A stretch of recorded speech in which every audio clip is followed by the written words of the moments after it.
नमः श्री शंकरानंद गुरुपादाम्बुजन्मने सविलास महामोह ग्राहग्रासैक कर्मणे तत्पादाम्बुरुहद्वन्द्व सेवा निर्मलचेतसा सुखबोधाय तत्त्वस्य विवेकोऽयं विधीयते।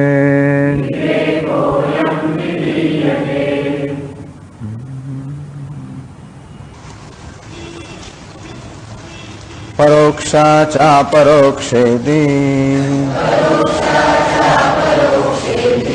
विद्या द्वेधा विचारजा तत्रापरोक्ष विद्याप्तो विचारोऽयं समाप्यते। अस्ति ब्रह्मेति चेद्वेद परोक्षज्ञानमेव तत्। अहं ब्रह्मेति चेद्वेद साक्षात्कारः स उच्यते। तत्साक्षात्कारसिद्ध्यर्थम् आत्मतत्त्वं विविच्यते। येनायं सर्वसंसारात् सद्य एव विमुच्यते।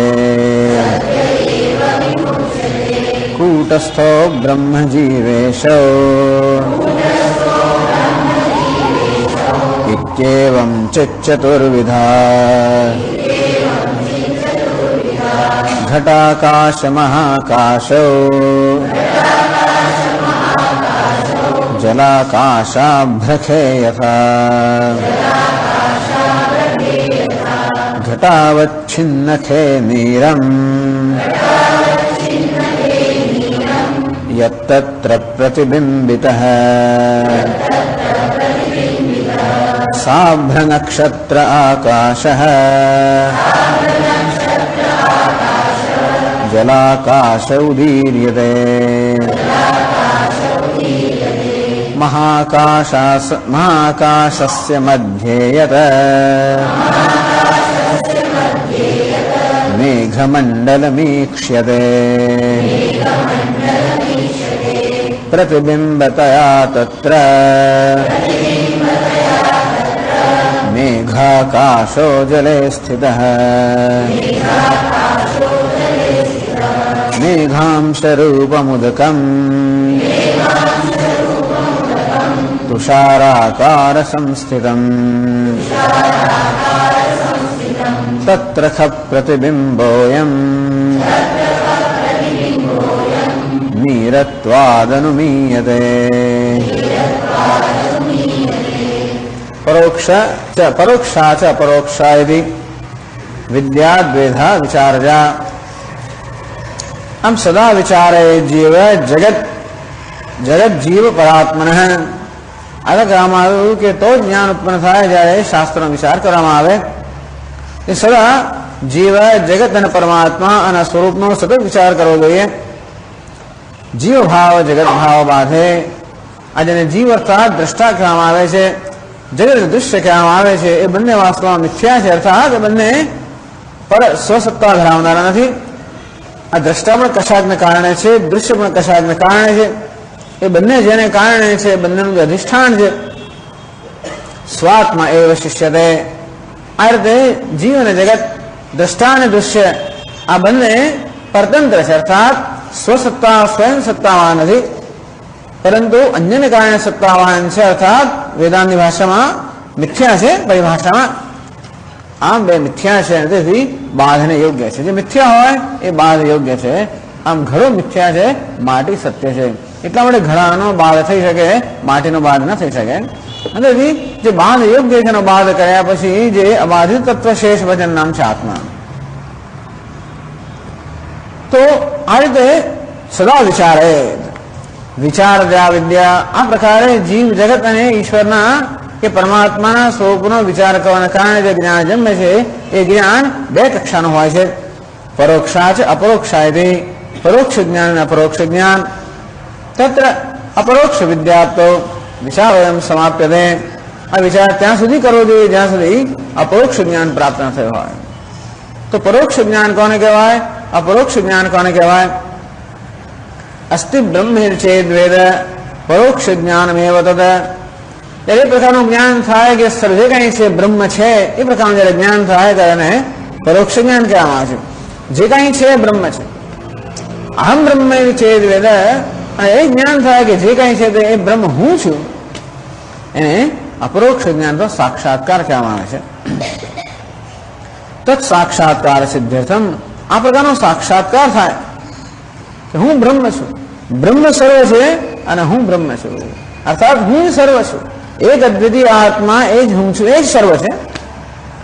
એ પ્રકારનો સાક્ષાત્કાર સિદ્ધ્યર્થમ, એ પ્રકારના સાક્ષાત્કાર માટે આત્મતત્વ વિવિચ્યતે. હવે આત્મતત્વ છે એનું વિવેચન કરવામાં આવશે, એને બરાબર વિભાગ કરીને એનું ચિંતન કરવામાં આવશે. યેનાયમ સરસંસારાત સદ્ય એવ વિમુચ્યતે. એ આત્મતત્વને અનાત્માથી બરોબર જુદો કરીને પ્રદર્શિત કરવામાં આવશે. અને આ એ શુદ્ધ આત્મતત્વનું જ્ઞાન થવાને કારણે આ મનુષ્ય કે જિજ્ઞાસુ સંસારમાંથી તરત જ સદ્ય જ્ઞાન સમકાલે જ એ મુક્ત થઈ જાય. કારણ કે આત્માના જ્ઞાનથી તાત્કાલિક મુક્તિ મળે છે, અને એટલા માટે એ આત્મતત્વનું વિવેચન કરવામાં આવશે. અર્થાત અનાત્માથી એને જુદો પાડીને પ્રદર્શિત કરવામાં આવશે. તો 18મા શ્લોકથી આ રીતે આત્મતત્વના વિવેચનનો પ્રારંભ છે. કૂટસ્થ બ્રહ્મ જીવ ઈશવિધિ એવં ચિત ચતુર્વિધા. આ ચિત જે છે ચતુર્વિધા. શું છે ભાઈ? તો ચિત કૂટસ્થ બ્રહ્મ જીવ ઈશ્વર એક જ ચિત્ત છે, એમનામાં એક ચાર છે. એક જ ચિત્ત ચાર નામથી ઓળખાય છે. અમુક દ્રષ્ટિબિંદુથી જોવામાં આવે તો એ ચિત્તને આપણે જીવ કહીએ, અમુક દ્રષ્ટિબિંદુથી જોવામાં આવે તો એ ચિત્તને આપણે ઈશ્વર કહીએ, અમુક રીતે વિચારવામાં આવે તો એ ચિત્તને આપણે બ્રહ્મ કહીએ, અમુક રીતે વિચારવામાં આપણે એને કૂટસ્થ કહીએ. આમ ચાર ચતુર્વિધા એટલે ચાર પ્રકારની. ખરેખર આ ચિત્ત કે ચૈતન્ય ચાર પ્રકાર નથી, પરંતુ ચાર દ્રષ્ટિબિંદુઓને કારણે એકના જ આ ચાર નામ છે. એક જ વસ્તુ આ ચાર રીતે ઓળખાય છે, ચાર જેવા દ્રષ્ટિબિંદુને કારણે. જેમ એક જ પુરુષ હોય એને એક દ્રષ્ટિબિંદુ આપણે પિતા કહીએ, બીજા દ્રષ્ટિબિંદુથી પુત્ર કહીએ, ત્રીજા દ્રષ્ટિબિંદુથી મિત્ર કહીએ, ચોથા દ્રષ્ટિબિંદુથી ભાઈ, એમ કરીને એક જ નામ જેમ જેવા નામ હોય છે. તો જે પ્રકારનો વેશ પહેરે એ રીતેનું નામ થતું હોય. અંતે રીતે જે પ્રકારનો વેશ આ ચિત્ત પહેરેલો હોય કે ચૈતન્ય પહેરેલો હોય એ પ્રકારે એનું નામ પડતું હોય છે. તો આ રીતે આપણે ચિત્તને ઓળખવાની છે. એને ઓળખવા માટે ગ્રંથકાર આપણને દ્રષ્ટાંત આપે છે કે એક જ આકાશ આ ચાર નામે ઓળખાતો હોય છે. ઘટાકાશ, મહાકાશ, જલાકાશ, અભ્રાકાશ અથવા મેઘાકાશ. અભ્ર એટલે મેઘ. તો જુદી જુદી ઉપાધિના સંદર્ભમાં એક જ આકાશના જુદા જુદા નામ હોય છે. ઘટ નામની ઉપાધિના સંદર્ભમાં એને ઘટાકાશ કહેવામાં આવે છે. મહત અર્થાત વ્યાપકત્વની ઉપાધિના સંદર્ભમાં એને મહાકાશ કહેવામાં આવે છે.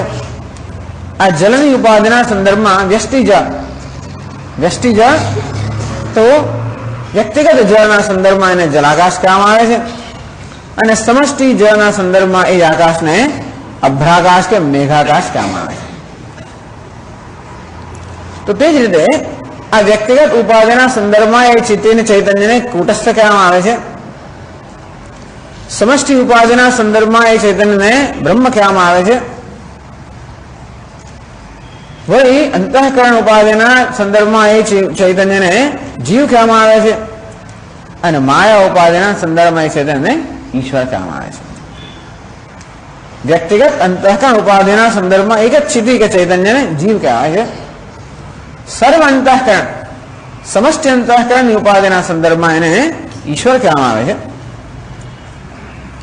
આ જીવનું અધિષ્ઠાન કુટસ્થ, ઈશ્વરનું અધિષ્ઠાન એટલે બ્રહ્મ. તો તે રીતે જલાકાશ ને ભરાકાશ, એક નાનકડા ઘડામાં જે વ્યક્તિગત જળ રહેલું હોય એના સંદર્ભમાં આકાશને જલાકાશ કહેવામાં આવે. અને આકાશની અંદર મેઘ હોય એટલે એને આપણે સમષ્ટિ જળ કહીએ, એના સંદર્ભમાં એને મેઘાકાશ કહેવામાં આવે. જલાકાશનું અધિષ્ઠાન છે ઘટાકાશ અને મેઘાકાશનું અધિષ્ઠાન છે મહાકાશ. અધિષ્ઠાન કોને કહેવાય? જેમ સર્પનું અધિષ્ઠાન છે રજ્જુ. તો અધ્યારોપની દ્રષ્ટિએ એ જ પદાર્થને સર્પ કહેવામાં આવે, અધિષ્ઠાનની દ્રષ્ટિએ એ જ પદાર્થને રજ્જુ કહેવામાં આવે. અધ્યારોપની દ્રષ્ટિએ એને જલાકાશ કહેવામાં આવે છે, અધિષ્ઠાનની દ્રષ્ટિએ ઘટાકાશ કહેવામાં આવે. સમજાવીશું. આ રીતે એ ચાર વસ્તુ નથી, આકાશ કે ચાર નથી, એક જ આકાશ છે. છતાં પણ જુદી જુદી રીતે એને જોવાથી કે જુદી ઉપાધિના સંદર્ભમાં એના જુદા નામ પડતા હોય છે. 19મા શ્લોકમાં કહ્યું ઘટાવચ્છિન્ન ખેનીરમ યત તત્ર પ્રતિબિંબિતઃ સાભ્ર નક્ષત્ર આકાશ જલાકાશ ઉદીયતે. ઘટાકાશ પણ આપણે જાણીએ છીએ, આ ઘટ પ્રદેશમાં રહેલું જે આકાશ છે ને ઘટાકાશ કહેવામાં આવે છે. ઘટ પ્રદેશમાં રહેલા આકાશને ઘટાકાશ કહેવામાં આવે અને વ્યાપક આકાશને મહાકાશ કહેવામાં આવે. મહદ એટલે કે વ્યાપકત્વ. તો મહા એટલે મહદ આકાશ છે, મહદ એટલે જે વ્યાપક, તો વ્યાપક આકાશ છે ને મહાકાશ કહેવાય અને ઘટ પ્રદેશમાં રહેલા આકાશને ઘટાકાશ કહેવાય. પછી ગ્રંથકાર કે છે કે ઘડાની અંદર જળ ભરવામાં આવે તો એ જળની અંદર જે આકાશ પ્રતિબિંબિત થાય એને જલાકાશ કહેવામાં આવે છે. અને સમષ્ટિ જળ જે છે જેને મેઘ કહેવામાં આવે. જાણે કે આકાશમાં સર્વત્ર વાદળો છવાઈ ગયા હોય, વાદળ એટલે જળ. ટૂંકમાં જળનું જે સૂક્ષ્મ રૂપ એટલે વાદળ સમજી લેવાનું. વાદળમાં જળ છે તમે શા નક્કી કરો? કારણ કે વૃષ્ટિ છે. એ વૃષ્ટિ નામના કાર્ય પરથી નક્કી કરીએ કે આ મેઘમાં કે વાદળમાં જળ છે. તો એમાં આકાશ પ્રતિબિંબિત થવું સાહેબ નક્કી કરો. જ્યાં જળ હોય ત્યાં આકાશ પ્રતિબિંબિત થવું જોઈએ. એ પ્રત્યે કહીએ છીએ કે આ મેઘમાં સમષ્ટિમાં રહેલા જળની અંદર પણ આકાશ પ્રતિબિંબિત થાય છે અને આપણે મેઘાકાશ કરો. જેના ઘણામાં આકાશ જળ ભર્યું હોય તો તારાઓ, ચંદ્ર વગેરે સહિતનું આકાશ આમાં પ્રતિબિંબિત થાય એને આપણે જલાકાશ કહીએ. અંતે રીતે મેઘમાં અથવા વાદળોની અંદર પણ સૂક્ષ્મ રૂપમાં નાનકડા બિંદુઓના રૂપમાં એ જળ રહેલું છે. તુષારાકાર સંસ્થિતમ. જેમ પેલું આપણું પ્રારંભની અંદર પ્રાતઃકાળની અંદર કેવું ઝાકળ, ઝાકળ નાના બિંદુઓ હોય તો એવા નાના બિંદુઓની હોય ને એ નાનું બિંદુ એ વ્યષ્ટિ કહેવાય. એ ઝાકળની અંદર પણ આકાશ પ્રતિબિંબિત થાય. ઝાકળ દ્રષ્ટિના બિંદુ પણ ચાર જ, પણ ઝાકળની અંદર પણ એક આકાશ પ્રતિબિંબિત થાય. એ બધા ઝાકળના બિંદુઓ ભેગા કરવામાં આવે તો સમષ્ટિ જળ થાય, એને આપણે મેઘ કહીએ. એમાં પણ આકાશ પ્રતિબિંબિત થાય. ટૂંકમાં મેઘાકાશ, જલાકાશ, ઘટાકાશ, મહાકાશ આટલું કહેવામાં આવ્યું. હવે 22મા શ્લોકથી આ પહેલા દ્રષ્ટાંત કહેવામાં આવ્યું, હવે દાર્ષ્ટાંત કહે છે.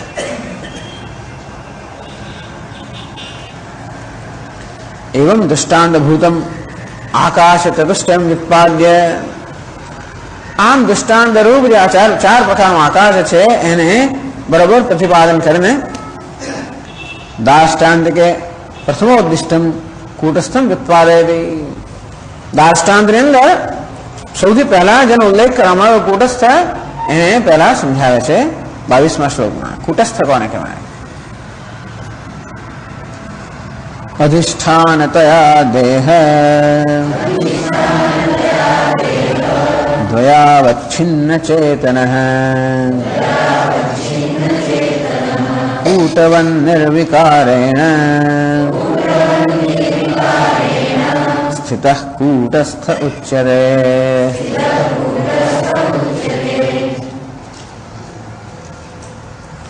અધિષ્ઠાનતયા દેહદ્વય અવચ્છિન્ન ચેતન કૂટસ્થ ઉચ્યતે. જો આપણે ઘટાકાશ કોને કહીએ છીએ? આ ઘટ પ્રદેશમાં રહેલા આકાશને ઘટાકાશ કહે છે. ખરેખર ઘટાકાશ ને મહાકાશમાં કોઈ તફાવત નથી. એક જ આકાશ વ્યાપકતાના સંદર્ભમાં મહાકાશ કહેવામાં આવે છે, એ જ આકાશ આ ઘટ પ્રદેશના સંદર્ભમાં ઘટાકાશ કહેવામાં આવે છે.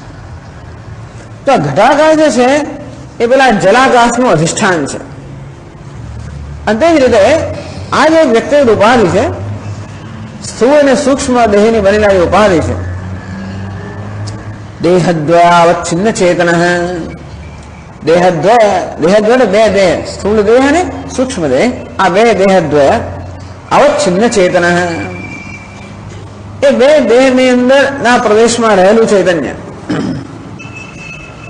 જેમ ઘટ પ્રદેશમાં રહેલા આકાશને ઘટાકાશ કહીએ, તે રીતે આ દેહ પ્રદેશમાં રહેલા આકાશને આપણે દેહના અધિષ્ઠાન આકાશને કૂટસ્થ કહેવામાં આવે છે. અધિષ્ઠાનતયા, અધિષ્ઠાન એટલે અધિકમ સ્થાનમ. અધિ અને સ્થાન બે શબ્દનો બન્યો અર્થ, બે એમાંથી બન્યો અધિષ્ઠાન. અધિ એટલે કે અધિક, જે અધિક સ્થાન ધરાવવાનો હોય અધિષ્ઠાન કહેવામાં આવે છે. જેમ કે રજ્જુ સર્પ, રજ્જુ અને સર્પમાં આ સર્પ કરતા અધિક સ્થાન ધરાવે છે રજ્જુ. રજ્જુ પર સર્પનો અધ્યાય થયો. તો આપણે કહીએ કે રજ્જુ સર્પ કરતા અધિક સ્થાન ધરાવે છે, કારણ કે રજ્જુનો બાદ થઈ જાય ત્યારે પણ સર્પનો બાદ થતો નથી, અને માટે રજ્જુ સર્પ કરતા અધિક સ્થાન, અધિક સત્તા ધરાવે છે. અધિક સત્તા ધરાવનાર. તો જયારે સર્પ છે ત્યારે તો રજ્જુ છે જ, પરંતુ સર્પનો બાદ થઈ જાય ત્યારે પણ રજ્જુ હોય છે, અને માટે રજ્જુ કેવું છે? અધિક સત્તા ધરાવનાર છે. સર્પ પ્રાતિભાષિક સત્તા છે, રજ્જુ વ્યવહારિક સત્તા છે, અને એ રજ્જુ અવશેષ રહી જાય સર્પનો બાદ થયા છતાં પણ, અને માટે રજ્જુને અધિક સ્થાન ધરાવવાનું અધિષ્ઠાન કહેવાય છે. જેનો બાદ ન થાય નામ અધિષ્ઠાન, જેનો બાદ થાય નામ છે અધ્યારોપ. સર્પ છે અધ્યારોપ, એ બાદ યોગ્ય છે. રજ્જુ છે અધિષ્ઠાન, જે બાદને યોગ્ય નથી, બાદની અવધિ છે. તે જ રીતે આ ઘડાની અંદર પણ પેલું ઘટાકાશ છે, અને એક કહ્યું આપણે જલાકાશ છે. જલાકાશ કોને કહેવાય? આ જળની અંદર પ્રતિબિંબિત આકાશને આપણે જલાકાશ કહ્યું. તો જળનું જે આકાશનું અધિષ્ઠાન કહ્યું તો કહેવાય ઘટાકાશ. કારણ કે જળ જયારે જતો રહે ત્યારે જલાકાશ તો રહે નહીં, પરંતુ પેલો ઘટાકાશ તો રહી જાય છે. તો જે અબાધિત છે એને અધિષ્ઠાન કહીએ, તેથી આ જલાકાશનું અધિષ્ઠાન કયું છે? ઘટાકાશ. અને તે રીતે આપણો સૂક્ષ્મ દેહ છે એની અંદર ચૈતન્ય પ્રતિબિંબિત થાય છે. તો જો આ ઘડો જે છે એ આપણા દેહના સ્થાને છે, એમાં જળ જે છે આપણા સૂક્ષ્મ શરીર અંતઃકરણના સ્થાને છે, એમાં પ્રતિબિંબિત આકાશ છે પેલા જીવના સ્થાને છે, અને જે એનું અધિષ્ઠાન આકાશ છે એ કેવું છે? કૂટસ્થના સ્થાને છે. તો આપણો આ દેહ છે ને એ આ ઘડા સમાન છે. જેમ ઘડામાં જળ રહેલું છે તેમાં સ્થૂળ દેહની અંદર પેલો સૂક્ષ્મ દેહ કે અંતઃકરણ રહેલું છે. જેમ ઘડાના જળમાં પેલું આકાશ પ્રતિબિંબિત થાય છે, તેમ આ સૂક્ષ્મ દેહની અંદર પણ ચૈતન્ય પ્રતિબિંબિત થાય છે. તો એક પ્રતિબિંબિત ચૈતન્ય છે, અને બીજો કેવો છે? અધિષ્ઠાન ચૈતન્ય છે. એક ઘડામાં પ્રતિબિંબિત આકાશ છે, અને બીજું અધિષ્ઠાન આકાશ છે. અંતે રીતે આપણી ઉપાધિમાં પણ, આપણા વ્યક્તિત્વમાં પણ એક પ્રતિબિંબિત ચૈતન્ય છે, અને બીજું અધિષ્ઠાન ચૈતન્ય છે. અધિષ્ઠાનતયા દેહ દ્વય અવચ્છિન્ન ચેતન. જે દેહ દ્વય એટલે સ્થૂળ દેહ અને સૂક્ષ્મ દેહમાં અધિષ્ઠાન ચૈતન્ય રહેલું છે, એને કૂટસ્થ કહેવામાં આવે છે. આ સ્થૂળ દેહ કેવો છે? પંચીકૃત પંચમહાભૂતમાંથી બનેલો. સૂક્ષ્મ દેહ કેવો છે?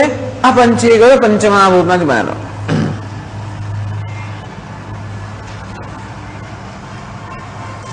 આ બંને દેહનું સર્જન થયેલું છે અવિદ્યામાંથી. તો અવિદ્યામાંથી પંચમહાભૂતનું સર્જન થયું. એ પંચમહાભૂતમાંથી સ્થૂળ અને સૂક્ષ્મ દેહનું સર્જન થયું. માટે બંને દેહ અવિદ્યા કલ્પિત છે. તો એમાં પ્રતિબિંબિત જે ચૈતન્ય છે એ ચૈતન્યનો આધારભૂત અધિષ્ઠાન જે ચૈતન્ય છે એને કૂટસ્થ કહેવામાં આવે છે. તો એને કૂટસ્થ કેમ કહે છે? कूटवत निर्विकारेण स्थित कूटस्थ उच्यते। अपना आत्मा ने कूटस्थ करो, जेने આપણે આત્મા કહીએ છીએ એનું નામ જ કૂટસ્થ। આત્મા એટલે ચૈતન્ય।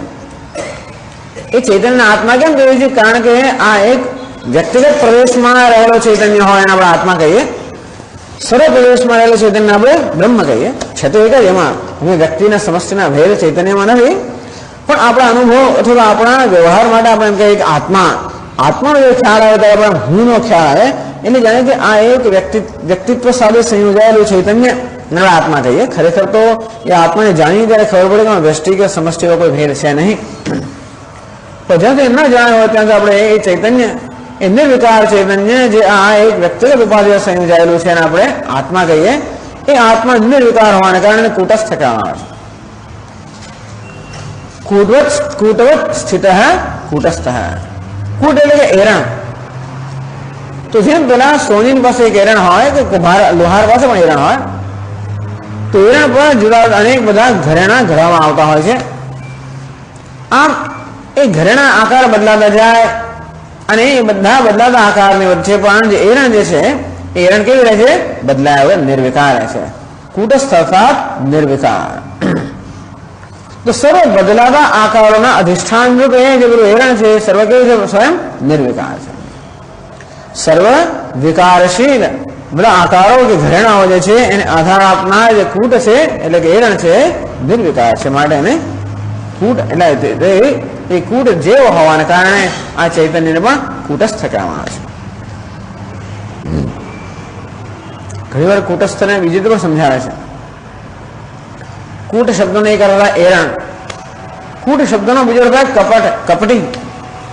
કૂટ સાક્ષી, જે કપટ કરનાર હોય એને કૂટ કહેવાય। તો કોણ કપટ કરે? કપટ શું કહેવાય? અંદર કશું હોય ને બહાર કંઈક હોય નામ કપટ। તો ઘણી વાર બધા સાક્ષીઓ હોય ને અંદર જાણે કંઈક ને કહે કંઈક, એને કૂટ સાક્ષી કહીએ। તેમ જગતની અંદર માયા એ કેવી છે? કપટી છે। અંદર તો બહુ બધું અજ્ઞાન અને જડતા ને બધું ભરેલું છે। મૃત્યુ, જડતા, અજ્ઞાન માયાનો સ્વભાવ છે। અચ્છા દેખાવ કેવો કરે છે? જાણે પોતે સત્ય હોય, ચેતન હોય, આનંદ સ્વરૂપ હોય એવો દેખાવ કરે છે, માટે માયા કેવી છે? કપટી છે। એટલે ઘણી વાર માયાને પણ કૂટ કહેવામાં આવે છે। કૂટે તિષ્ઠતી, એક અર્થ કરે કૂટવત તિષ્ઠતી। કૂટની જેમ જે છે ત્યારે કૂટનો અર્થ એરણ, એરણની જેમ નિર્વિકાર છે માટે કૂટસ્થ અથવા કૂટે તિષ્ઠતી। આ માયામાં જે અધિષ્ઠાન રૂપે રહેલું છે એ ચૈતન્યને પણ કૂટસ્થ કહેવામાં આવે છે। પછી આ માયા એટલે સમષ્ટિના, એટલા માટે કૂટસ્થનો અર્થ અહીં કૂટવત તિષ્ઠતી એમ કરવામાં આવે। કૂટવત નિર્વિકારેણ સ્થિત, સર્વ વિકારની મધ્યની અંદર પણ નિર્વિકારતા એ અર્થ અહીં વ્યવસ્થિત યોગ્ય છે। પેલો અર્થ અહીંયા બરોબર યોગ્ય નથી આ સંદર્ભની અંદર, એટલે ગ્રંથકારે કૂટસ્થનો અર્થ સમજાવ્યો કૂટવત તિષ્ઠતી, કૂટવત સ્થિત કૂટસ્થ। કૂટ એરણ કેવી છે? નિર્વિકાર છે। સર્વ વિકારની મધ્યમાં અધિષ્ઠાન રહેલી નિર્વિકાર એરણ છે। તે રીતે આ અંતઃકરણના દેહના સ્થૂળ સૂક્ષ્મ દેહ બંનેના સર્વ વિકારોને પ્રકાશિત કરનાર એમના અધિષ્ઠાન રહેલ એ આત્મા કે ચૈતન્ય કેવું છે? નિર્વિકાર છે, માટે એને કૂટસ્થ કહેવામાં આવે। આમ પહેલા કૂટસ્થ સમજાવ્યો, પછી જીવને સમજાવે છે। આમ તો કૂટસ્થ પછી બ્રહ્મને સમજાવવું છે। કૂટસ્થ પછી કોણ નંબર આવે છે? બ્રહ્મનો નંબર। એમણે એવી રીતે કહ્યું, એમણે જયારે પ્રતિજ્ઞા કરી સમજાવવાની ત્યારે કૂટસ્થો બ્રહ્મ જીવેશો એમ કહ્યું।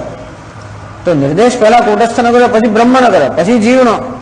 એટલે કૂટસ્થને સમજાવવું જોઈએ, બ્રહ્મને સમજાવવું જોઈએ, પરંતુ ગ્રંથકાર પહેલા કૂટસ્થ પછી જીવને સમજાવે છે। કેમ? તત્ પક્ષપાતિત્વાત, આ જીવ કૂટસ્થનો પક્ષપાતી છે। પક્ષપાત અધિક સ્નેહવત્વાત, પક્ષપાત કોને કહેવાય? અધિક સ્નેહવત્વમ પક્ષપાતિત્વમ। જે અધિક સ્નેહ હોય ત્યાં પક્ષપાત થાય, હંમેશા સ્નેહ હોય છે, અધિક સ્નેહ હોય ત્યાં પક્ષપાત થાય। તો તે રીતે આ જીવને પણ બધે સ્નેહ તો છે, બ્રહ્મમાં એ છે ને ઈશ્વર છે, એનો અધિક સ્નેહ ક્યાં છે? કૂટસ્થમાં છે। કૂટસ્થ પર આરોપિત છે ને, આ જીવનું અધિષ્ઠાન કૂટસ્થ છે, જીવ કૂટસ્થ પર અધ્યારોપિત છે, કૂટસ્થને આવરી લેતા હોય છે। કૂટસ્થ વિશે અનેક પ્રકારના ભ્રમ ઉત્પન્ન થતા હોય છે, અને તેથી તત્પક્ષપાતિત્વાદ આ જીવ કૂટસ્થનો પક્ષપાતી હોવાને કારણે તમ વ્યુત્પાદયતિ, પહેલા એ આ ગ્રંથકાર જીવની વ્યાખ્યા કરે છે. તો જીવને કોણ કહેવાય? આપણે કહ્યું કે આ દેહ દ્વયની અંદર, એટલે કે આ સ્થૂળ દેહની અંદર, દેહ સ્થૂળ દેહની અંદર જે સૂક્ષ્મ દેહ રહેલો છે, અંતઃકરણ રહેલું છે, એમાં પ્રતિબિંબિત ચૈતન્યને જીવ કહેવામાં આવે છે. ચિદાભાસ કહેવામાં આવ્યો, જીવ કહેવામાં આવ્યો. જેમ ઘડામાં રહેલા જળમાં પ્રતિબિંબિત આકાશને જેમ જલાકાશ કહેવામાં આવે છે, અંતે રીતે આ દેહરૂપી ઘડામાં રહેલો પેલું જળ, એટલે કે અંતઃકરણ કે સૂક્ષ્મ દેહ, એમાં પ્રતિબિંબિત ચૈતન્યને જીવ કહેવામાં આવે છે. તો એને સમજાવે છે 23મા શ્લોકમાં કહે છે, કૂટસ્થે કલ્પિતા બુદ્ધિ તત્ર ચિત્ત પ્રતિબિંબકઃ પ્રાણાનામ ધારણા જીવઃ સંસારેણ સંયુજ્યતે.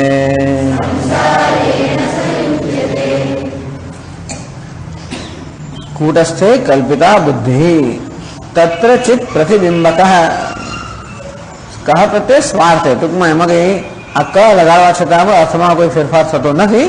ચિત્ત પ્રતિબિંબ કહી શકાય, પ્રતિબિંબમ. તો તત્ર ચિત્ત પ્રતિબિંબકઃ જીવ ઉજ્જતે. કૂટસ્થે કલ્પિતા બુદ્ધિ, કૂટસ્થ ચૈતન્ય સર્વત્ર છે. ચૈતન્ય જેમ આકાશ સર્વવ્યાપી છે, તેથી ઘડામાં પણ હોય, અંતે ચૈતન્ય સર્વવ્યાપી હોવાને કારણે આ દેહ છે ત્યાં પણ ચૈતન્ય છે. પણ આ દેહની અંદર બીજો સૂક્ષ્મ દેહ છે, બુદ્ધિ છે. અને જ્યાં જેવી રીતે જ્યાં જળ હોય ત્યાં આગળ આકાશ પ્રતિબિંબિત થવાનું એ જળનો સ્વભાવ છે. અંતે જ્યાં બુદ્ધિ હોય ત્યાં આગળ ચેતનાને પ્રતિબિંબિત કરવાની એ બુદ્ધિનો સ્વભાવ છે. અંતેથી આ દેહની અંદર જે બુદ્ધિ રહેલી છે, અંતઃકરણ રહેલું છે, સૂક્ષ્મ શરીર રહેલું છે, એમાં પેલું ચૈતન્ય પ્રતિબિંબિત થાય છે. કૂટસ્થે કલ્પિતા બુદ્ધિ. આ બુદ્ધિ ખરેખર તો અજ્ઞાનમાંથી જન્મી લેવાને કારણે એને કલ્પિત કહી, છતાં પણ બુદ્ધિ તત્ર ચિત્ત પ્રતિબિંબક. એ બુદ્ધિમાં પેલું ચૈતન્ય પ્રતિબિંબિત થાય છે, માટે બુદ્ધિમાં ચૈતન્યનું પ્રતિબિંબ છે. એ પ્રતિબિંબને જીવ કહેવામાં આવે છે. જીવની આગળ વ્યાખ્યા કરવામાં આવી હતી. ચિદાભાસ પણ કહેવામાં આવ્યો. અંતઃકરણને ચિત્તનો આભાસ કે ચિત્તનું પ્રતિબિંબ, એને ચિદાભાસ, એને અહંકારમાં કહેવામાં આવે છે, અને જીવ પણ કહેવામાં આવે છે. એ ચિદાભાસને કે પ્રતિબિંબિત ચૈતન્ય જીવ કેમ કહેવામાં આવે? જો ગ્રંથકાર આ ગ્રંથ કહે છે, બધી આપણે પારિભાષિક શબ્દો સમજાવે છે કે કૂટસ્થ કેમ કહેવામાં આવ્યું? કૂટવત સ્થિત કૂટસ્થ, કૂટવત નિર્વિકારેણ સ્થિત કૂટસ્થ ઉચ્યતે. અંતે રીતે પ્રાણામ ધારણા જીવ વ્યાખ્યાઓ ચાલે. જીવ શબ્દ જીવ ધાતુમાંથી બને છે, એનો અર્થ છે પ્રાણ ધારણે. જીવનો અર્થ છે પ્રાણીની સમજાવે છે પ્રાણ ધારણે. જે પ્રાણને ધારણ કરે છે એનું નામ જીવ. તો આ જે અહીંયા અંતઃકરણમાં જે સૂક્ષ્મ શરીરમાં જે પ્રતિબિંબિત ચૈતન્ય છે, એ ચૈતન્ય પેલું ચૈતન્ય નહીં, વ્યાપક ચૈતન્ય નહીં, પરંતુ આ અંતઃકરણમાં પ્રતિબિંબિત ચૈતન્ય પ્રાણને ધારણ કરે છે. ટૂંકમાં પેલી જેવી રીતે આ વીજળી જે છે, વીજળી સીધી આ હોલને પ્રકાશિત કરતી નથી, પરંતુ એ વીજળી જ્યારે પેલા બલ્બમાં ફિલામેન્ટની અંદર પ્રતિબિંબિત થાય કે સંયોજાય ત્યારે એ પ્રકાશ રૂપમાં પરિણમીને આ હોલને અંધકારને દૂર કરે. તો ચૈતન્ય સીધું આ દેહને ચેતનતા પ્રદાન નથી કરતો. એ ચૈતન્ય પહેલા પેલા સૂક્ષ્મ દેહમાં કે અંતઃકરણમાં પ્રતિબિંબિત થાય, એ પ્રતિબિંબિત થયેલું ચૈતન્ય આ દેહને ચેતનતા પ્રદાન કરે છે. એ જાણવાની એ સમજવું છે. પ્રતિબિંબિત ચૈતન્ય વ્યાવહારિક સત્તા ધરાવે છે, પેલું ચૈતન્ય પારમાર્થિક સત્તા ધરાવે, કશાય સંયોજાયેલું નથી. એટલે આ એક પ્રક્રિયા છે, સમજાવે છે આપણને કે ચૈતન્ય પારમાર્થિક છે, એને કશા સાથે સંબંધ કેમ હોઈ શકે? એ ચૈતન્ય પારમાર્થિક સત્તા ધરાવે, અતીત જે સર્વથી છે, એ આ સૂક્ષ્મ દેહમાં પ્રતિબિંબિત થાય એટલે સૂક્ષ્મ દેહ જેવી સત્તા ધરાવે. જેમ સૂર્ય હોય તો સર્વથી પર છે, પણ એ સૂર્ય જ્યારે જળમાં પ્રતિબિંબિત થાય પેલા ડોલ ના કે તો પછી ત્યારે પછી આપણા વ્યવહારો વિશે જેમ બને. અંતે રીતે આ ચૈતન્ય એ પણ જ્યારે આ સૂક્ષ્મ દેહમાં અંતઃકરણમાં પ્રતિબિંબિત થાય ત્યારે એને ત્યાર પછી આ સ્થૂળ દેહને ચેતનતા પ્રદાન કરી શકે. એટલા જ માટે જ્યારે આ સ્થૂળ દેહમાંથી પેલો સૂક્ષ્મ દેહ જતો રહે, પ્રયાણ કરે, ત્યારે સર્વત્ર વ્યાપક ચૈતન્ય હોવા છતાં પણ આ સ્થૂળ દેહમાં ચેતનતા નથી. વ્યાપક ચૈતન્ય છે જેને આપણે આત્મા કહીએ કે બ્રહ્મ, એ તો ક્યાંય જતો નથી, મૃત્યુ નથી, કાંઈ નથી. મૃત્યુ અર્થાત આ સ્થૂળ દેહમાંથી સૂક્ષ્મ દેહનું પ્રયાણ કરવું. એટલે સ્થૂળ દેહ અને સૂક્ષ્મ દેહ એનો વિયોગ થવાનું નામ છે મૃત્યુ. કારણ કે હવે આ દેહ નિશ્ચેતન બની જાય છે. તો શું હતું જે આ દેહને ચેતનતા પ્રદાન કરતું હતું? ચૈતન્ય. તો એ ચૈતન્ય, એ વ્યાપક ચૈતન્ય ક્યારે આ દેહને ચેતનતા પ્રદાન કરે? જ્યારે એ પેલા સૂક્ષ્મ દેહમાં પ્રતિબિંબિત થયો ત્યારે.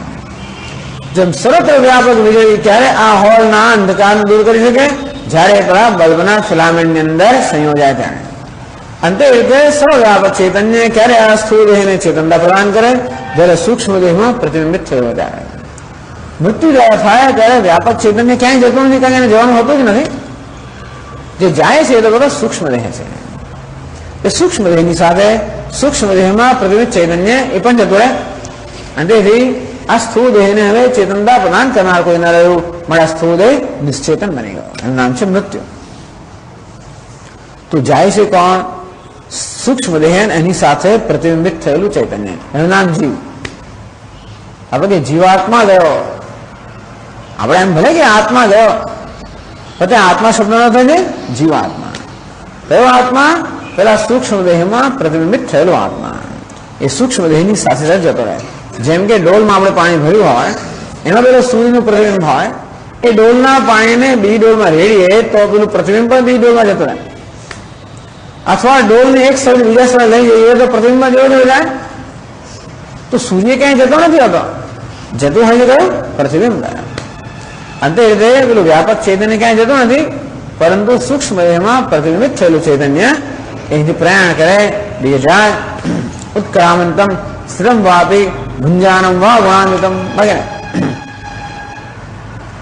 તો ભગવાને એ કહ્યું ને કે મનઃષ્ઠાની ઇન્દ્રિયાણી પ્રકૃતિસ્થાની કરસતી શરીરમ યવાત્માથી યચ્ચાત ઉત્ક્રામતી ઈશ્વર. આ જીવ શરીરમાં પ્રવેશ કરે, અહીંયાથી ઉત્ક્રમણ કરે, ત્યારે પેલા સૂક્ષ્મ દેહ પણ સાથે લઈ જાય. સૂક્ષ્મ દેહ ઉપેદ ચૈતન્ય અર્થાત જીવ. સૂક્ષ્મ દેહ અવચ્છિન્ન ચૈતન્ય એટલે જીવ. સૂક્ષ્મ દેહમાં પ્રતિબિંબિત થયેલું ચૈતન્ય એનું નામ ચિદાભાસ કે જીવ. એ જ એક દેહમાંથી બીજા દેહમાં યાત્રા કરતો હોય છે. પ્રાણને ધારણ કરતો હોય છે. પ્રાણ એટલે આપણી ઇન્દ્રિયો. પ્રાણ એટલે આપણો ઇન્દ્રિયો વગેરે ધારણ કરનાર કોણ છે? પેલું પ્રતિબિંબિત ચૈતન્ય. એ નથી હોતું તો પ્રાણી રહેતા નથી. ક્યાં સુધી પ્રાણી રહે? જ્યાં સુધી ચૈતન્ય હોય ત્યાં સુધી.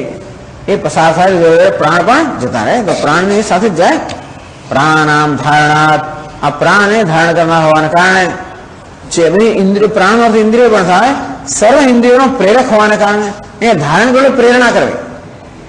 તો સર્વ ઇન્દ્રિયોને પ્રેરણા કરતા હોવાના કારણે, સર્વ ઇન્દ્રિયોને પ્રકાશિત કરતા હોવાના કારણે એ ચિદાભાસને કે પ્રતિબિંબિત ચૈતન્યને જીવ કહેવામાં આવે છે. તો જીવ શબ્દ ક્યાંથી થયો? પ્રાણામ ધારણાત જીવ. આ પ્રાણને ધારણ કરતા હોવાને કારણે, પ્રાણ થાય ઇન્દ્રિયોને પ્રેરણા કરતા હોવાના કારણે આ ચિદાભાસને પ્રતિબિંબિત ચૈતન્યને જીવ કહેવામાં આવે. હવે પ્રશ્ન ના થવો જોઈએ અહીંયા કોઈના મનમાં આવે કે સ્વામીજી આત્મા જતો રહ્યો તો ક્યાં ગયો, શું થયું? આત્મા એટલે શું? જતું રહ્યું હવે સ્પષ્ટ હોવું જોઈએ.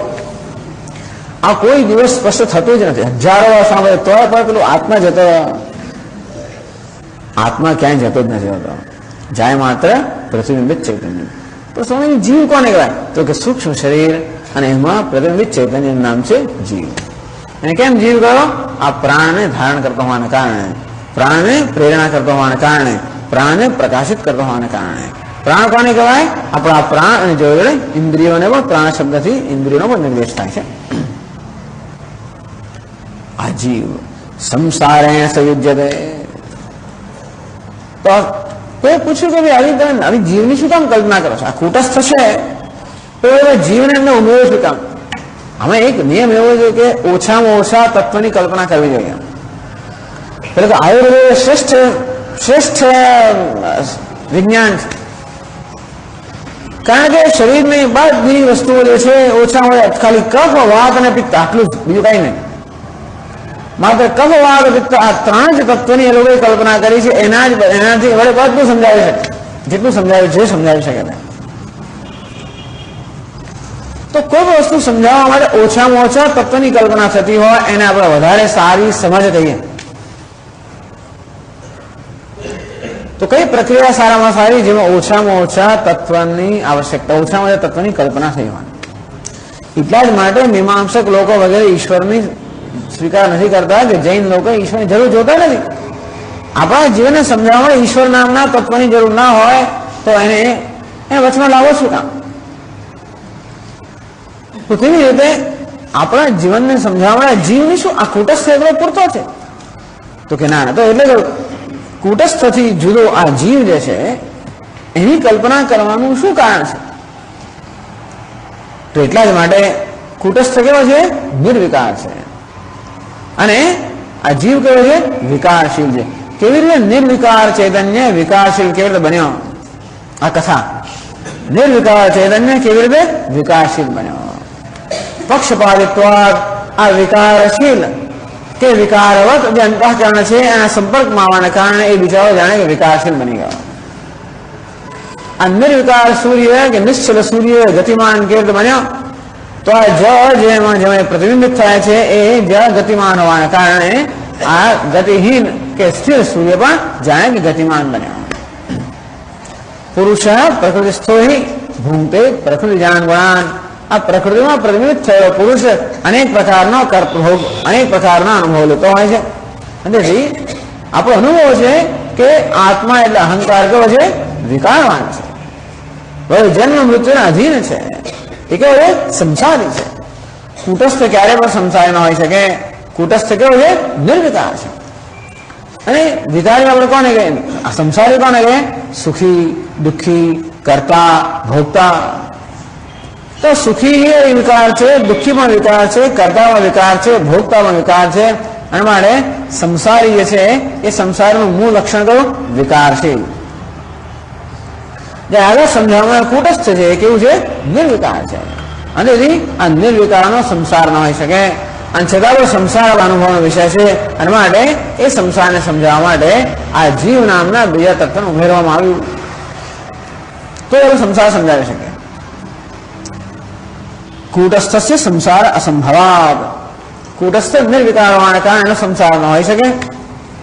તો નિર્વાહાર્થમ અને સંસાર આપણા અનુભવનો વિષય છે. એના માટે એને સમજાવવા માટે સહંગી કર્તવ્ય હે આ જીવ જે છે આપણે અંગીકાર કરવો પડે છે. ચાર વસ્તુ કેમ કહેવામાં આવી? કારણ કે આપણા અનુભવને સમજાવવા માટે. એટલે કહ્યું સંસારેણ સંયુજ્યતે. તો સંસાર સાથે કોણ સંયોજાયેલું છે? જન્મ મૃત્યુ સુખ દુઃખ વગેરે કોણ સંયોજાયેલું છે? આ જીવ. તો કુટસ્થ આત્મા નહીં, એનો કોઈ સંસાર નથી, એનો કોઈ જન્મ મૃત્યુ નથી. આ જીવનો સંસાર છે.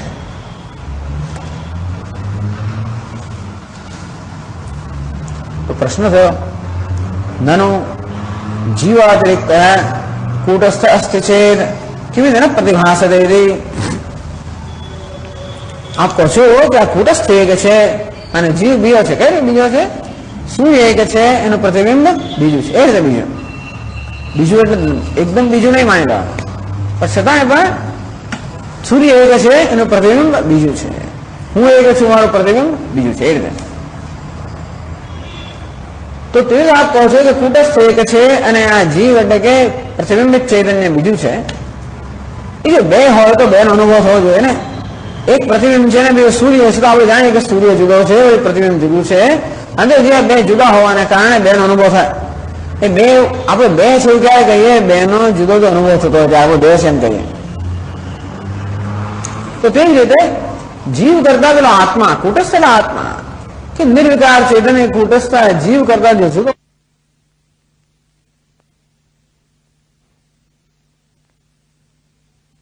કેમ ન પ્રતિભાસતે? આપણને એનો દર્શન કેમ થતું, જ્ઞાન કેમ થતું નથી, અનુભવ કેમ થતો નથી? ઇતિહાસંખ્ય બસ હવે વેદાંતની પ્રક્રિયામાં આવી. જીવેને તિરોહિતત્વ. જો આ ગ્રંથોનો વ્યવસ્થિત અભ્યાસ કર્યો હોય તો કોઈ પ્રકારની પ્રક્રિયામાં કોઈ પ્રકારના સંશય રહે નહીં. બહુ વિગતવાર બધી વેદાંતની પ્રક્રિયા વિગતવાર સમજાવવામાં આવે છે. અને વેદાંતની પ્રક્રિયા એટલે જીવનની પ્રક્રિયા સમજવું. વેદાંતની પ્રક્રિયા એટલે જીવનની પ્રક્રિયા. આ વેદાંતની પ્રક્રિયા બરોબર સમજીને આપણે જીવનને બરોબર સમજીએ તો કેમ જીવાત્મા છે ને પેલો ચેતા કુટસ્થ આત્મા છે. તો આપ એમ કહો છો કે જીવ કરતા કુટસ્થ જુદો છે, તો કેમ એ જુદો આપણને અનુભવનો વિષય કેમ બનતો નથી? એટલા જ માટે કે પેલો કુટસ્થ આત્મા આ જીવ વડે ઢંકાઈ ગયો છે. એ વસ્તુ 24મા શ્લોકમાં કહે છે દૃષ્ટાંત સાથે. જલવ્યોમ ના ઘટાકાશ યથા સર્વસ્તિરોહિત તથા જીવેન કૂટસ્થ સૌમ્યોન્યાધ્યાસ ઉચ્યતે.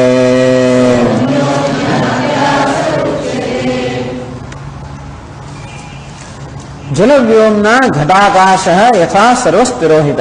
એક આ ઘડો છે આપણી પાસે. ઘડામાં આપણે જ ભરી રહીએ.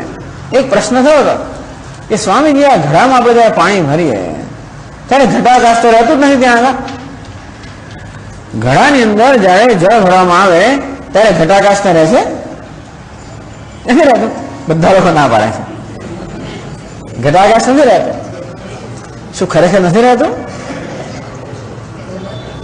રહે છે. કારણ કે સ્વામીજી પણ આપણે આ ઘડામાં પાણી ભર્યું હોય તો એના માપનું આકાશ ખસી જાય કે ના ખસી જાય?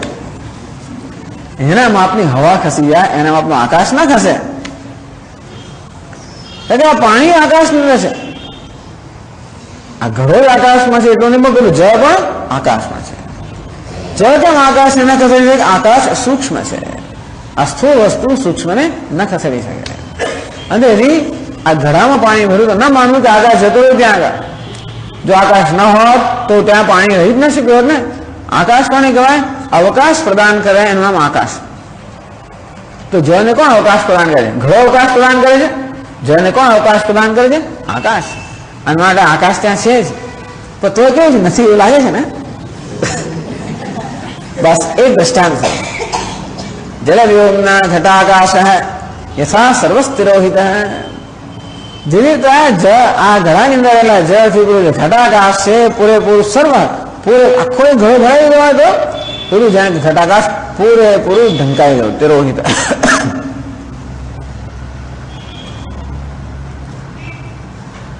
તથા જીવેન કૂટસ્થ. અને તે રીતે આ જીવાત્મા વડે પેલો કૂટસ્થ પૂરેપૂરો ઢંકાઈ ગયો છે. આ જલાકાશ વડે ઘટાકાશ ઢંકાઈ ગયો છે, અને છતાં પણ જાણે કે અનુભવ થતો નથી. અને તે રીતે એવું નથી કે જલાકાશ ઘટાકાશને ખસેડી મૂકે, ન ખસેડી મૂકે, છતાં પણ આ જલાકાશ એવી જાતનો ભ્રમ ઉત્પન્ન કરે જાણે ઘટાકાશ નથી. એવો ભ્રમ તો ઉત્પન્ન કરી શકે છે. અને તે રીતે આ જીવ ભ્રમ ઉત્પન્ન કરે છે કે કૂટસ્થ નથી. અને તેથી કૂટસ્થને જાણે કે ઢાંકી દે છે. જેવી રીતે પેલો સર્પ રજ્જુને ઢાંકી દે છે. કેમ ઢાંકી દે છે? આ સર્પ દેખાય છે ત્યારે રજ્જુ આપણને દેખાતું નથી. અને તેથી સર્પ રજ્જુને ઢાંકી દે છે. તો તમે કહેશો કે સ્વામી સર્પ નામની કોઈ વસ્તુ છે જ નહીં, પછી ઢાંકવાનો ક્યાં સવાલ આવે? તો કે હા, સર્પ નામની ખરેખર કોઈ વસ્તુ એવું નથી કે પેલા દોડા ઉપર સાપ બેઠો છે ઢાંકી દે છે, ના માનો. આપણે રજ્જુ સર્પ જયારે કહીએ કે સર્પ પેલા રજ્જુને ઢાંકી દે, એમ નહીં કે દોડા પેલો સાપ બેઠો છે ઢાંકી દે છે, એવું નથી. જ્યાં દોરડો છે ત્યાં સાપની કલ્પના કરવામાં આવે છે. જ્યાં દોરડો ત્યાં સર્પનો ભ્રમ છે. અને જ્યાં ભ્રમ આ સર્પ છે એ ભ્રમ પેલા દોરડાને નાખે છે. સર્પ નાખે છે એમ પણ નાખ્યો. આ સર્પ છે એ ભ્રમ પેલા દોરડાને ઢાંકે છે. જ્યાં સુધી ભ્રમ રહે ત્યાં સુધી આપણને દોરડાનું દર્શન ન થાય. અને ટોર્ચ લાઇટ બતાવવાથી ભ્રમ જયારે જતો રહે ત્યારે આપણને દોરડાનું દર્શન થાય. જેના દર્શન થાય એ દોરડું જ છે, પરંતુ દોરડાના દ્વારા ભ્રમિક દર્શન થાય છે, ભ્રમાત્મક દર્શન થાય છે. માટે એ દોરડાને સર્પ રૂપે જોવામાં આવે છે. એમ કહી શકાય કે આ સર્પ જે છે એ દોરડાને ઢાંકી દે છે. તો અહીંયા આ દ્રષ્ટાંત આપ્યું છે એટલે એ દ્રષ્ટાંત સંદર્ભમાં કહે છે કે આ જરાકાશ પેલા ઘટાકાશને ઢાંકી દે છે. પણ આપણે બતાવ્યું ને તો જોઈએ જરાકાશ વડે આ ઘટાકાશ સર્વે ઢંકાઈ ગયો છે. અને તે જ રીતે આ જીવ વડે ચિદાભાસ વડે પ્રતિબિંબ ચૈતન્ય વડે જાણે કે પેલો ચૈતન્ય જાણે કે ઢંકાઈ ગયો છે, ખરેખર ઢંકાતો નથી. જેવી રીતે જલાકાશ પેલા ઘટાકાશને ખસેડી ન શકે તે રીતે જીવ કોઈ પેલા કુટસ્થ ચૈતન્ય ખસેડી ન શકે. અને છતાં પણ જીવના ભ્રમને કારણે કુટસ્થ અધિષ્ઠાન છે એ જાણે કે ઢંકાઈ ગયું છે. નનું હવે આ ગ્રંથકાર નવા નવા દ્રષ્ટાંતો લઈ આવે છે. એવું હોવાને કારણે પ્રશ્ન પૂછે આવું તમને ક્યાંથી મળ્યું હોય? નાનું એતत् તિરોધાન ન ક્વાવિ શાસ્ત્રે પ્રતિપાદિતમ. આવું આપણે કહો છો કે જીવ વડે પેલો કુટસ્થ ઢંકાઈ ગયો, તિરોધાન થઈ ગયું, તિરોધાન થઈ ગયો અર્થાત ઢંકાઈ ગયો. આવું ક્યાંય શાસ્ત્રમાં સાંભળવા નથી આવ્યું. બીજા આશંક્ય તસ્ય અન્યોન્યાધ્યાસ શબ્દેન અભિધાનાત્મા એવમ. તો કે નહીં, આને જ શાસ્ત્રમાં, શાસ્ત્ર એટલે ભાષ્યમાં અન્યોન્ય અધ્યાસ, શાસ્ત્ર ભાષા કોને કહ્યું? ઉપનિષદમાં આવા શબ્દ નથી. અધ્યાસ, અધિષ્ઠાન એવા શબ્દ ઉપનિષદમાં ના મળે. પ્રક્રિયા કોને કહેવાય?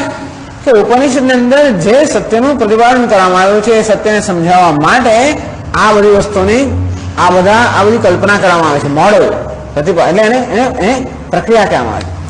જેવી રીતે વૈજ્ઞાનિકો આ બધી જગતમાં બનતી ઘટનાઓ સમજાવવા માટે પેલા ઇક્વેશન, સમીકરણ આપતો છે ને આપણને. બહુ બધા મોટા મોટા ઇક્વેશન આપે. ઇક્વેશન શું વસ્તુ? કલ્પના જ છે. એક્સ સ્ક્વેર વાય સ્ક્વેર લાંબુ લાંબુ લખે બધું, ડિફરન્શિયલ ઇક્વેશન આ વગેરે વગેરે. એ શું છે? માત્ર કલ્પના છે. પરંતુ આ જે ઘટનાઓ બની રહી છે એ ઘટનાને સમજાવવા માટે એ બધું મોડેલ છે. જેમ આ શંકરાચાર્યનું મોડેલ છે. કોઈએ શંકરાચાર્યને જોયા નથી. આ જેને જોયા એને આ રીતે જોયા, એને કદાચ કંઈક દર્શન થયા હશે.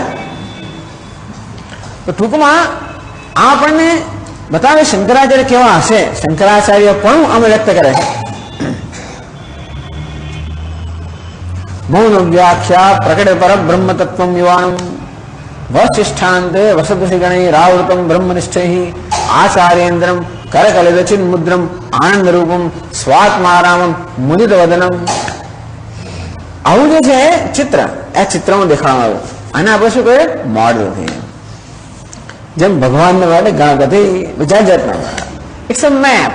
એટલે આ શું છે? તો નકશો જોઈતો હોય દેશનો નકશો એ દેશ નથી, છતાં પણ દેશને દર્શાવવા માટે નકશો જેમ ઉપયોગી છે તે રીતે બધા ઘટનાઓને સમજાવવા માટે સમીકરણો, ઇક્વેશન્સ.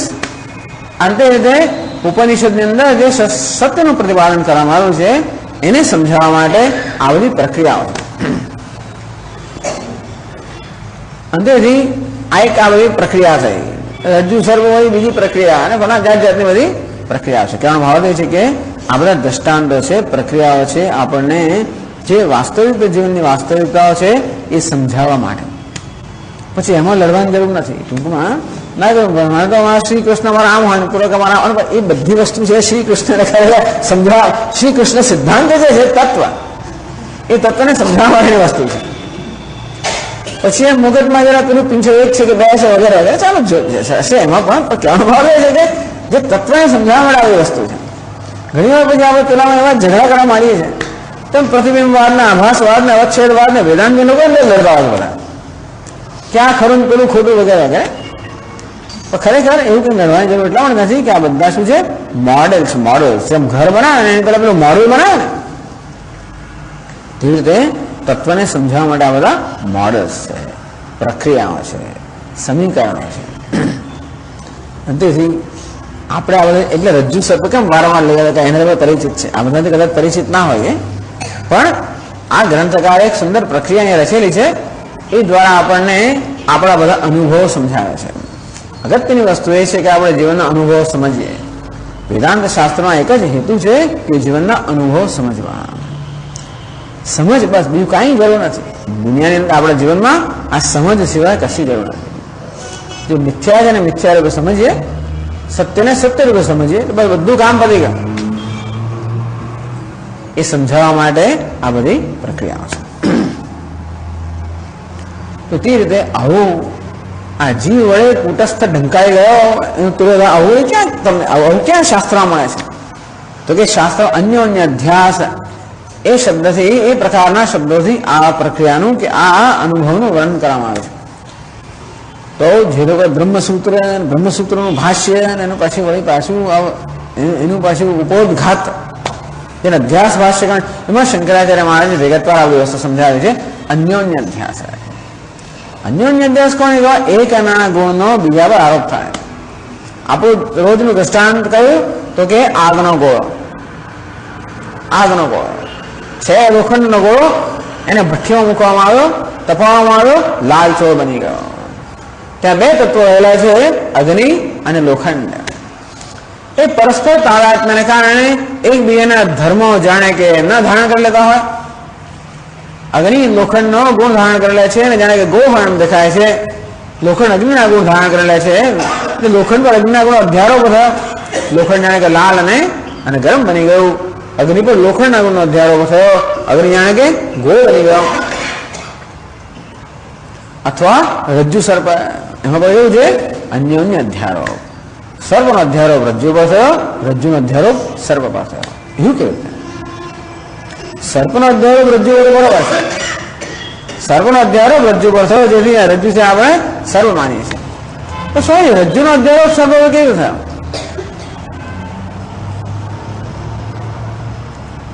રજ્જુનો અધ્યારોપ સર્પ પર થયો, એ કેવી રીતે?